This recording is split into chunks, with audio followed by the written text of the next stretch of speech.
Welcome back to the deep dive. If you're a medical student navigating that colossal task of preparing for a big exam like USMLE Step 1, you know you need a rock-solid foundation. Absolutely. We're talking about embryology, histology, gross anatomy, neuroscience. And how they all work together. That's right. So today's mission is a high-yield, targeted deep dive. We're focused purely on extracting and connecting the foundational concepts from the source material. So this isn't just about reviewing flashcards. We're building the framework. Exactly. We'll move efficiently through early development, the architecture of the thorax, GI, and urogenital systems, and then wrap up with some essential neuroscience. Okay, let's unpack this, starting right at the origin story, early embryology. So the first fascinating point for me is that when the embryo is sexually indifferent, the precursor cells, the primordial germ cells, they don't even start where you'd expect. Not at all. They originate pretty far from the developing gonads. They actually start in the yolk sac, right? They do, and then they have to migrate all the way into the genital ridge. And once they get there, that's when the genetic trigger takes over. Right. So for testes development, you need the Sawyer gene, which produces testis determining factor, or TDF. And TDF then kicks off production of testosterone and Müllerian inhibiting factor. Exactly, MIGF. And that ensures the male duct system forms while the female system, the Müllerian system, regresses. Inversely, for female development, it happens without SRA, but it's not passive. It's actively driven by genes like WNT4 and, of course, estrogen. So to generate the actual gametes, you need meiosis. And this process is, well, it's structurally really unique. The key event in meiosis the SOG is that pairing of homologous chromosomes. Synapsis, which is then followed by crossing over, where you get that exchange of genetic material. And the critical takeaway, I think, is that in meiosis the SOG, the centromeres do not split. That's the crucial point. The homologous pairs separate in a process called disjunction. And that distinction is just paramount because most major trisomies come from non-disjunction errors right there in meiosis the SOG. Right, when those homologous pairs fail to separate properly. Meiosis the second, on the other hand, is basically like mitosis. It involves centromere splitting, but, and this is key, no crossing over or synapses beforehand. And the timing of oogenesis, female gamete development, is just, it's spectacular. All the primary oocytes are formed by the 5th month of fetal life. And they immediately arrest, in prophysis specifically, in the diplotene stage. And they just stay suspended there for, potentially decades. Decades until puberty and ovulation cycles begin. Then a primary oocyte completes meiosis only once a month, forming a secondary oocyte, which then immediately arrests again. This time in metaphase of meiosis the second. And it's ovulated in that state. And meiosis the second only, and I mean only, completes if fertilization happens. Typically in the ampulla of the uterine tube. Okay, so shifting from the scale of the whole organism down to the cellular level, let's talk about epithelial foundations. These are the basis for, well, all transport and barrier functions. And epithelia are all about their polarity, right? The apical side facing the lumen is totally different structurally and chemically from the basolateral side. And what establishes and maintains that difference? It has to be the tight junctions, the zonula occludens. That's it. They act like a fence, a diffusion barrier, physically separating those two domains. If that polarity fails, the cell just loses its ability to do any kind of directional transport. And the cystic fibrosis example is the perfect clinical tie-in here. It really is. In normal epithelia, you've got active ion transport, especially sodium, that creates an electrical polarization. Which then drives NaCl movement and water follows. But in cystic fibrosis, that apical chloride channel fails to open, and that one problem disrupts the entire water transport system, leading to that dehydrated, thick mucus that's so characteristic of the disease. It's a total transport ecosystem failure, all rooted in one faulty channel. So supporting all this structure, you have the cytoskeleton. Right. You've got microfilaments, the actin proteins that have polarity and create things like microvilli. Then you have intermediate filaments, like keratins, which are in all epithelial cells for strength. And maybe most critically for transport, you have the microtubules. These are the hollow tubes that act as the tracks for everything moving inside the cell. Tracks that need motor proteins. Yes. Kinesin for moving materials outbound, so anterograde, and dynein for moving things inbound, or retrograde. And what's fascinating here is that dynein isn't just for intracellular transport. It's the motor protein for cilia and flagella. Exactly. Let's just plant that seed for now, because that one single protein defect can connect pathology in totally different systems. Speaking of structure, let's quickly hit the cell junctions. Desmosomes link cells to each other. anchoring into those intermediate filaments. And hemidesmosomes do a similar job, but they adhere the cell to the basement membrane. Also linked to intermediate filaments. Right. And then you have gap junctions made of connexons, which are like little tunnels between cells for communication, essential for a coordinated tissue response. All right, let's jump up into the thorax. We can start with the development of the lower respiratory system. Which sprouts during week 4, right, as a respiratory diverticulum from the foregut endoderm. Yeah, the ventral wall. And when that separation process, specifically the tracheoesophageal septum formation, goes wrong. You get a tracheoesophageal fistula. Clinically, this is often tied to esophageal atresia, a blockage. Which means the fetus can't swallow amniotic fluid. And that's exactly why polyhydramnios, that excess amniotic fluid, is such a huge red flag for this malformation prenatally. Okay, focusing on the lungs themselves. The critical period for viability is around 25 to 28 weeks. That's when the type I and type 2 pneumocytes become mature enough to actually support gas exchange. And distinguishing the two is essential. Totally. Type I pneumocytes cover most of the surface area, 90 to 95%, and handle gas exchange. But they're postmitotic. They can't divide. Whereas the type 2 pneumocytes are the real heroes here. They're stem cells for both types. And critically, they produce and secrete surfactant. Our phospholipid detergent, it lowers surface tension. So the delicate alveolar sacs don't collapse during expiration. Right. And a deficiency, of course, leads directly to respiratory distress syndrome in premature infants. Let's shift over to the cardiac system.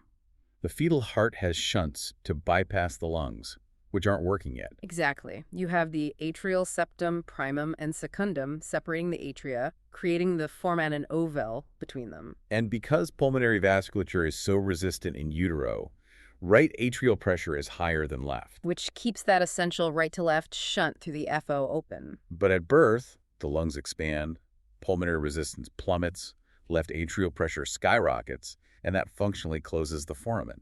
Now, here's where it gets really interesting. Patent ductus arteriosus, or PDA. This is the failure of that connection between the pulmonary trunk and the aorta to close after birth. And postnatally, since aortic pressure is much higher than pulmonary pressure, you get a left-to-right shunt. Which creates that classic continuous machine-like murmur. And we can manage it.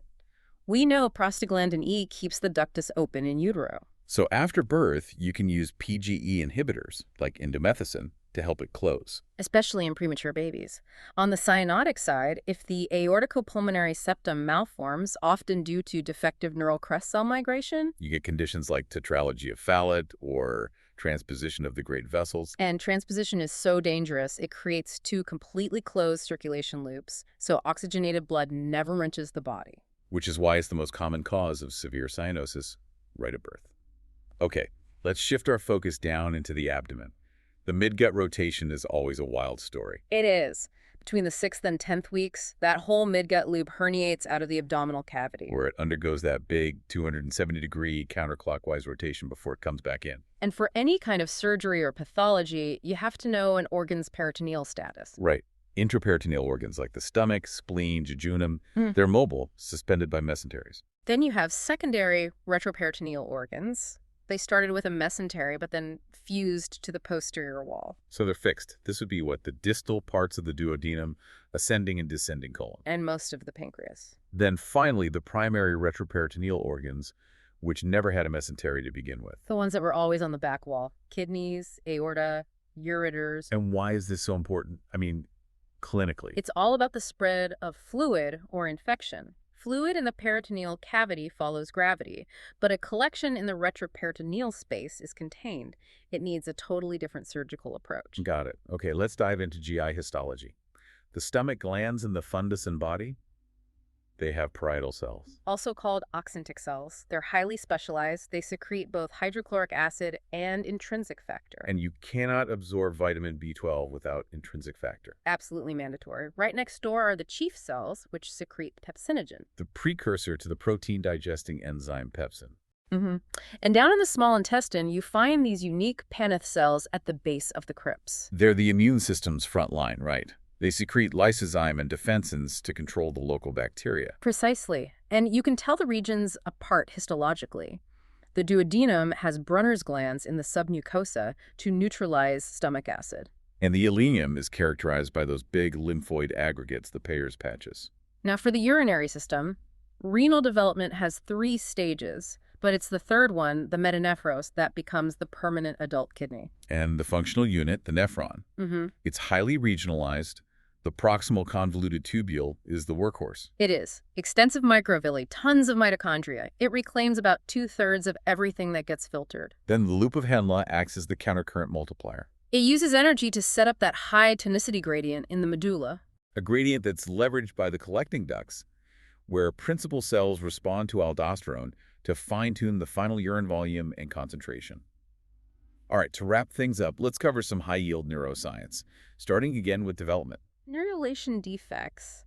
If the anterior neuropore fails to close, you get anencephaly. Which is incompatible with life, And if the caudal end fails, you get the spectrum of spina bifida. ranging from the mild occulta to the more severe myeloschisis. And for both open defects, you'll see increased alpha-fetoprotein and acetylcholinesterase in the amniotic fluid. This is a preventable thing, though.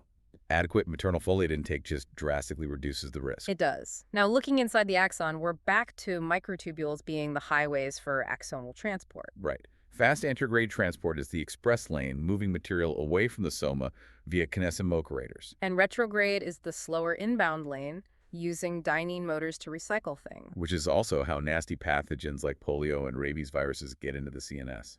Exactly.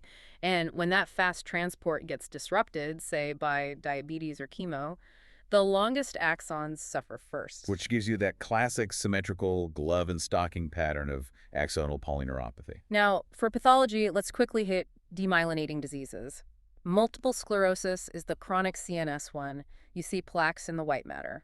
And the symptoms are famously disseminated in time and space. The PNS equivalent is Guillain-Barré syndrome. It's acute and causes this rapidly ascending symmetric weakness. And the key diagnostic finding is that elevated CSF protein, but with a normal cell count. Albuminocytologic dissociation. Okay, next. The basal ganglia. Lesions here are all about movement. Right. Hyperkinetic syndromes like Huntington disease result from an overactive motor cortex.